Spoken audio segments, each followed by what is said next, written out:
When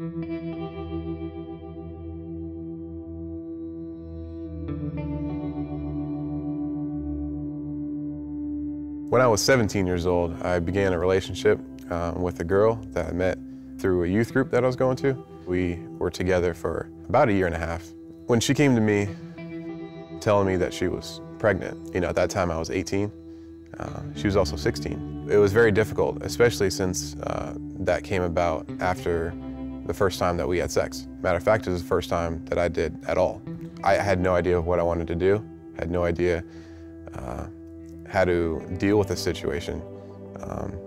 I knew that I didn't want to get an abortion. At the same time, I knew that I couldn't properly take care of a baby. I was too young. She was too young. When she got around to eventually telling her mom was livid. Her mom started to hate me at that point. She absolutely required that we go get an abortion. After the abortion, our relationship was extremely strained. I remember having a lot of arguments after that time, and it very quickly became an off and on relationship until finally we broke up and we did not get back together. But I remember that day like it was yesterday, knowing that that I had just let my child, get killed. I felt anger, I felt deep sadness, but at the same time I felt relief. And then after the abortion, that relief quickly went away, and it was strictly anger. I went into a small amount of depression, so much to where I started to cut myself, just because the physical pain of dealing with a razor blade to my arm was so much easier to deal with than the emotional pain that I was experiencing at the time. I had prayed a lot. So in some way, maybe I got closer to God, but at the same time, I started to hate him, and I was walking away, even though I was talking to him more than I ever did before. Unfortunately for many guys, the reaction when going through an emotional strain is to duke it out and, you're better than this, you're stronger than this. But unfortunately, when there's such a strong emotional strain as this, it's not something that you can ignore. There came a point where I completely gave my life over to God.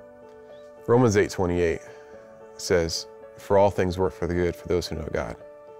For a long time, a very long time, I knew that verse, but I wondered how it can be true. And I wondered, how can the death of my child, my voluntary killing of my child, how can that be something that is good for me?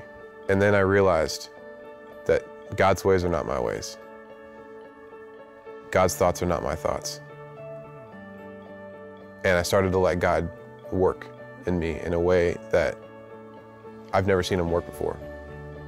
And he showed me this opening that I can lead in ministry to help guys, other guys who have experienced a child that has been aborted. And I want them to know that there is a God who's so much bigger than their problems, that they're not the only ones who have gone through something like this. So I'm one of the leaders in the Men's Abortion Recovery Ministry. We meet once a week. The wonderful thing about a group like this is that we all have something in common. We all have something that we can share together. My family now is fantastic. I've got an awesome wife named Christy, and she has been supporting me in this ministry absolutely from day one.